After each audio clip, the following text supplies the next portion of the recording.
Attorney Rachel Kelley back with another No Bullshit November video. So what I want to talk to you about this week, without any bullshit, is how long your case is going to take. Average case timelines. So if you are getting divorced and you do not share minor children in common, you can finalize your divorce within 2 months. So 2 months is the waiting period.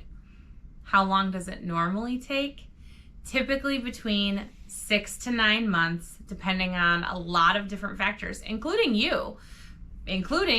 how on top of your shit are you when your attorney is asking you for documents related to your finances, and how willing are you to come to a settlement? How quickly can you and your spouse get into mediation? So those are all things that you definitely want to talk about with your attorney. If you have minor children, the average divorce typically takes between 6 to 12 months.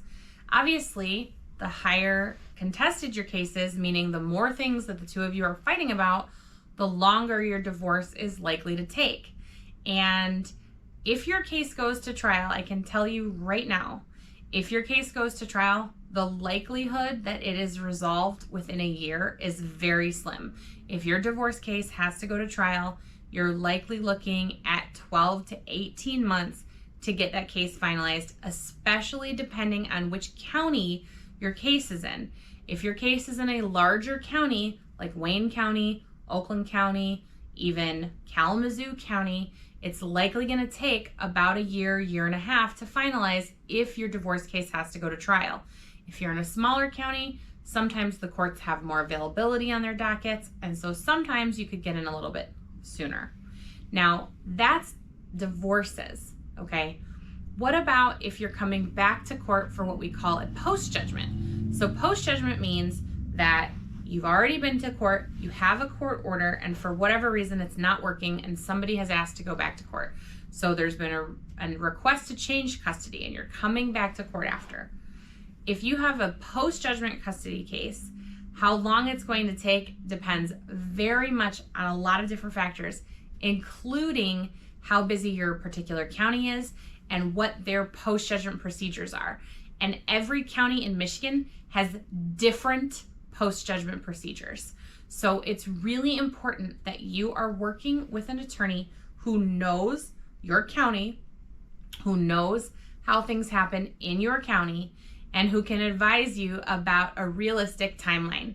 And unfortunately, right now, I'm seeing post-judgment cases lasting, in some cases, more than 2 years. And the reason for that, I'm just gonna tell you the truth. The real reason for that is because judges have deadlines from their administrators, from the people high up above who look down on them. They have deadlines. They have to get cases resolved, a certain number of cases resolved within a certain period of time. But those deadlines actually don't apply to post-judgment cases. So if they're running up on their deadlines or thinking about the fact that there's only so many hours in a day that you could be live and in court, which cases do you think get pushed down? The post-judgments, because there's no deadlines associated with them. So it's very important, if you have a post-judgment case and you are worried about getting it resolved as quickly as possible, that you have a realistic conversation with your attorney about how long could this practically take. What can we do to try to resolve it without having to go to litigation so that we don't have to wait on this timeline? And further, what can I do to prepare myself financially for the burden of litigating a case over a period of 1 to 2 years?